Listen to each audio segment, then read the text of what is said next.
کوئی بیوروکریسی میں کسی پوزیشن پر ہے تو اس کی بالادستی ہے، کوئی عدلیہ میں کسی پوزیشن پر ہے تو وہ اور اس کا خاندان راج کرے گا، کوئی مقننہ میں پارلیمنٹ میں جس طریقے سے بھی چاہے 47 پہ آئے 45 پہ آئے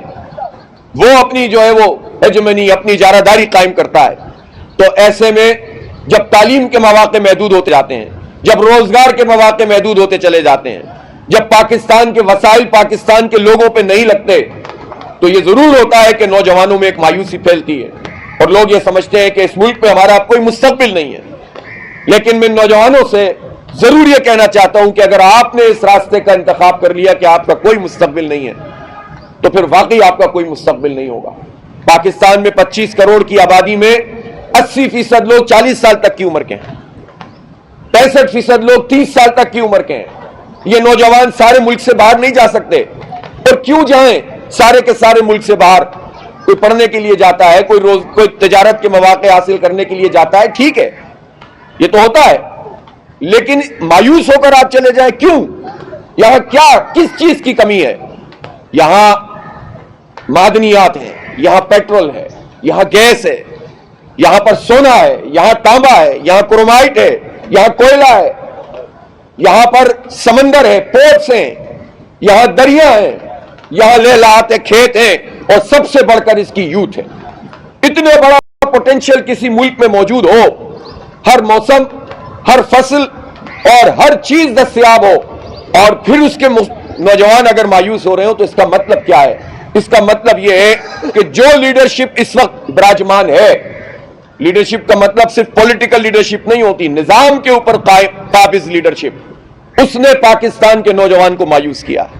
77 سال میں فیلئر ہے پاکستان میں، فوجی جرنیلوں کا فیلئر ہوا ہے، بیوروکریٹس کا فیلئر ہوا ہے، عدلیہ کے ججز کا فیلئر ہے، یہ پارلیمنٹ کا فیلئر ہے، کیونکہ پارلیمنٹ میں عوام کی رائے کے بجائے طاقت کے بلبوتے پر لوگ آتے ہیں، فارم 47 پر مسلط ہوتے ہیں، کسی کے کیاری میں لگنے والے وہ گملے ہوتے ہیں جو اسٹیبلشمنٹ میں کی کیاریوں میں پروان چڑھتے ہیں اور پھر آ کر ہمارے اوپر مسلط کر دیے جاتے ہیں۔ تو یہ لوگ پاکستان نہیں چلا سکے صحیح طریقے سے، ان کو اپنی شکست کو اور اپنی ناکامی کو تسلیم بھی کرنا پڑے گا، اور جب یہ تسلیم نہیں کریں گے تو پوری نوجوان جو ہماری پوری کی پوری ایک زبردست قسم کی یہ قوم ہے، یوتھ ہے، پاکستان کے عوام ہے، ان کے ساتھ مل کر انشاءاللہ اس پورے حکمران طبقے کو اپنی ناکامی کا اعتراف کرنے پہ بھی مجبور کریں گے اور اپنے سروں پہ سے بھی ہٹائیں گے انشاءاللہ۔ اس لیے ہم ممبرشپ مہم چلا رہے ہیں، ہم اس لیے مہم چلا رہے ہیں کہ جماعت اسلامی ایک دینی تحریک ہے، جہاں ہم لسانی اکائیوں میں لوگوں کو تقسیم نہیں کرتے، وہ سب کو جوڑتے ہیں، وہیں ہم فرقہ بازی پر یقین نہیں رکھتے۔ ہم دیوبندیت کی تحریک نہیں ہے، واضح طور پر کہنا چاہتا ہوں، ہم بریلویت کی تحریک نہیں ہے، ہم اہل حدیث کی بنیاد پر سلفیت کی تحریک نہیں ہے، ہم شیعت اور سنیت میں لوگوں کو تقسیم نہیں کرتے، ہم کسی طرح بھی لوگوں کو فرقوں کی بنیاد، ہم سب مسلکوں کا احترام کرتے ہیں۔ ہر مسلک سے تعلق رکھنے والا جماعت اسلامی کا ممبر بن سکتا ہے، بلکہ جماعت اسلامی کا تو مائنورٹی ونگ بہت اسٹرانگ ہے،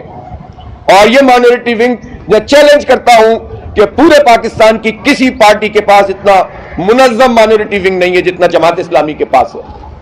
ہمارا خواتین میں جو کام ہے وہ سب سے زیادہ منظم اور بہترین طریقے سے، ایک طرف وہ دعوت اور تربیت کا کام کرتی ہیں، دوسری طرف وہ خدمت خلق کا کام کرتی ہیں، تیسری طرف وہ ویمن امپاورمنٹ کے لیے کام کرتی ہیں۔ مختلف ادارے بنا کر ہم نے جو ہے وہ لوگوں کو حقوق دلانے کی بات کی ہے، جیلوں میں خواتین کے جو مسائل ان کو حل کرنے کے لیے جماعت اسلامی کام کرتی ہے۔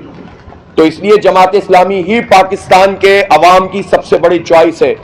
اور اگر کوئی امید موجود ہے پاکستان میں تو وہ جماعت اسلامی اور اس کی تحریک سے وابستہ ہے۔ اس لیے نوجوانوں سے کہتا ہوں کہ وہ اس کے ممبر بنیں، ہمارے ساتھ چلیں،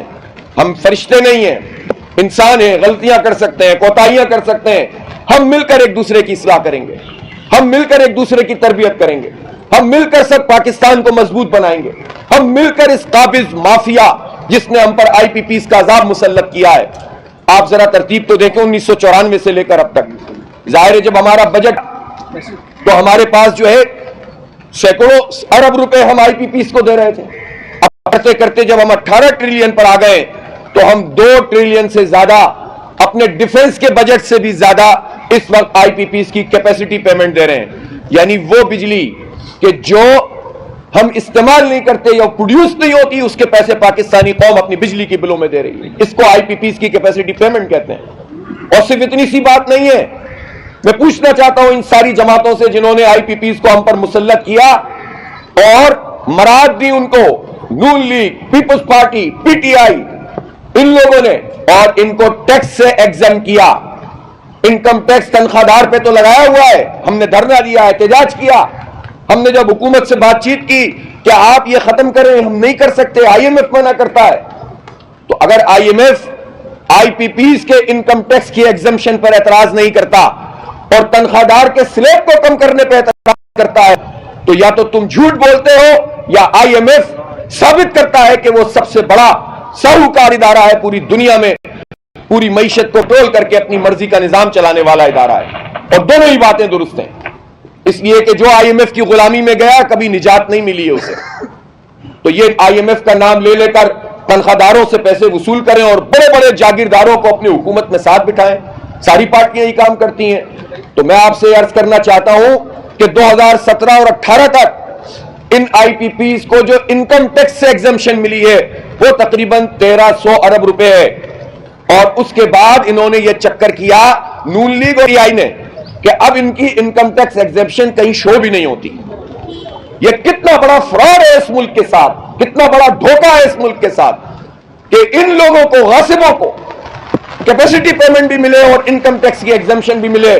اور ہم سے ٹیکس وصول کرے بجلی کے بلوں میں، ہم سے ٹیکس وصول کرے گیس کے بلوں میں، ہم سے ٹیکس وصول کرے پیٹرول کی لیوی پر، ہم سے ٹیکس وصول کرے تنخواہوں میں، اسی وقت کاٹ لی جائے. اور یہ ایک چھوٹا سا مراعات یافتہ طبقہ، ہر پارٹی اس کو پروٹیکٹ کرے اور اپنے آپ کو ایماندار بھی شو کریں بعض لوگ. کیسے چلے گا یہ ملک پھر؟ اس لیے لوگوں کو سمجھنا چاہیے، اس لیے لوگوں کو سمجھنا چاہیے کہ کوئی آپشن نہیں ہے سوائے اس کے کہ سیاسی مزاحمت کی جائے. اور سیاسی مزاحمت کا مطلب گالی نہیں ہے، سیاسی مزاحمت کا مطلب گولی نہیں ہے، سیاسی مزاحمت کا مطلب نفرت نہیں ہے. سیاسی مزاحمت کا مطلب یہ کہ پرامن سیاسی جد و جہد، آئینی جد و جہد، آئین کی بالادستی، جو انسانی حقوق آئین کے تحت پاکستان میں ہمیں حاصل ہیں اس کا احترام، رائے کی آزادی، جو جس کو رائے دے پھر اس کے مطابق حکومتوں کا بننا،